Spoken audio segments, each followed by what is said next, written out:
నమస్తే సార్. నమస్తే నమస్తే. సో రీసెంట్ గా పవన్ కళ్యాణ్ గారు హిందీ భాషను ఉద్దేశించి కొన్ని వ్యాఖ్యలు చేశారు. ఎట్లా అంటే మన దేశంలో అధిక రాష్ట్రాలన్నీ కూడా హిందీనే మాట్లాడతారు కాబట్టి హిందీ కూడా డెఫినెట్లీ నేర్చుకోవాలని చెప్పారు. సో దానికి ప్రకాష్ రాజ్ గారు ఏం చెప్పారంటే, ఎంత కమ్ముడు పోయినావు పవన్ కళ్యాణ్ బీజేపీ పార్టీ కావచ్చు అని చెప్పేసి చిచ్చి అనే విధంగా మాట్లాడారు.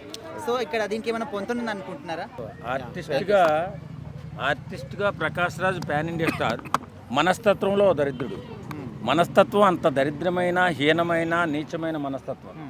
ఒక గొప్ప వ్యక్తిత్వం ఉన్న వ్యక్తి పవన్ కళ్యాణ్ గారు ఏం మాట్లాడినా దానికి కౌంటర్గా ఏదో ఒకటి మాట్లాడుతూనే ఉన్నాడు ఈ పాన్ ఇండియా దరిద్రుడు. నిజంగా చాలా ఆశ్చర్యంగా ఉంది ఇతను చూస్తుంటే. ఇప్పుడు పవన్ కళ్యాణ్ గారు చెప్పింది ఏంటండి, హిందీ భాష మన దేశ భాష, అది నేర్చుకోండి అని చెప్పడంలో తప్పే ఉంది. ఇప్పుడు మన భాష మనం వద్దంటలేదు కదా, మన తెలుగు భాషను మనం చక్కగా నేర్చుకోవాలి, చక్కగా ప్రజెంటేషన్ చేసుకోవాలి, చక్కగా మాట్లాడుకోవాలి. కానీ హిందీ అనేది, హిందీ లేకపోతే భవిష్యత్తు లేదు. తెలియక మాట్లాడుతున్నాడు కానీ ప్రకాష్ రాజు, హిందీ లేకపోతే యువత భవిష్యత్తు లేదు. మన రాష్ట్రంలో ఏ రాష్ట్రం వెళ్ళినా హిందీకి ప్రాధాన్యత ఉంది. కొన్ని రాష్ట్రాల్లో మన భాషను మనం తల్లిలాగే చూస్తాం, కానీ హిందీ కూడా కావాలి కదా. ఇప్పుడు ప్రతి ఒక్కరూ మన నూతిలో కప్పల్లాగా ఇక్కడ నూతిలోనే ఉండిపోకూడదు, ప్రపంచాన్ని కూడా చూడాలి. ప్రపంచాన్ని చూడాలంటే హిందీ తప్పనిసరిగా నేర్చుకోవాలి. ఇలాగా పవన్ కళ్యాణ్ గారు ఒక మంచి మనస్తత్వంతో యువత భవిష్యత్తు బాగుండాలంటే హిందీ తప్పనిసరిగా నేర్చుకోవాలి, మన భాషతో పాటు ఇంగ్లీష్ కూడా నేర్చుకోవాలి. ఇప్పుడు ప్రపంచ దేశాలు వెళ్ళాలంటే ఇంగ్లీష్ కావాలి.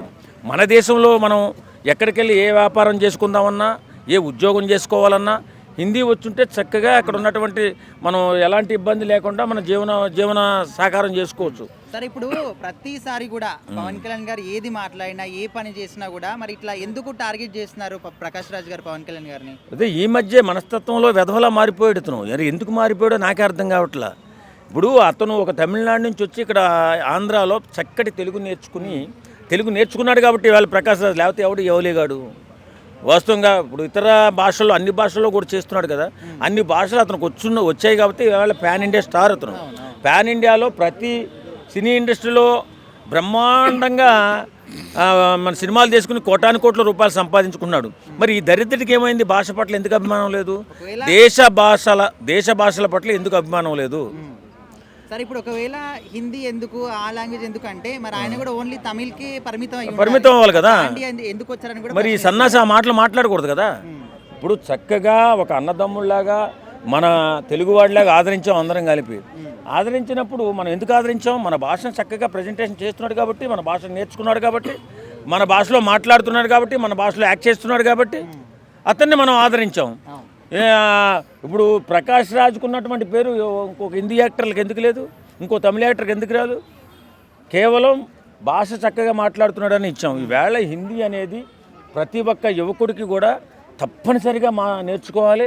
ఎందుకంటే ఇక్కడ ఉండిపోయి మనం ఉద్యోగాలు చేయం కదండి. అటు బాంబే, కలకత్తా ఎక్కడ పోవాలన్నా హిందీ వస్తుంటే ఎలాంటి ఇబ్బంది లేకుండా చక్కగా బతకగలుగుతాం. మనం బతుకు బ్రహ్మాండంగా ఉంటుంది. లేదు భాష రాకపోతే ఎందుకు ఎక్కడి దాకా ఓల్డ్ సిటీ వెళ్ళండి, ఎవడో తెలుగు మాట్లాడేవాడు ఉంటుంది, అక్కడ హిందీ మాట్లాడతారు. రెహమత్నగర్లో ఇక్కడే రెహమత్ నగర్లోనూ కొంత ఏరియాలో తెలుగు మాట్లాడేవాడు ఉండడు. హిందీ వచ్చుంటే మన దేశంలో హిందీ వచ్చుంటే ఎక్కడికైనా వెళ్ళి బ్రతకే అవకాశం ఉంది.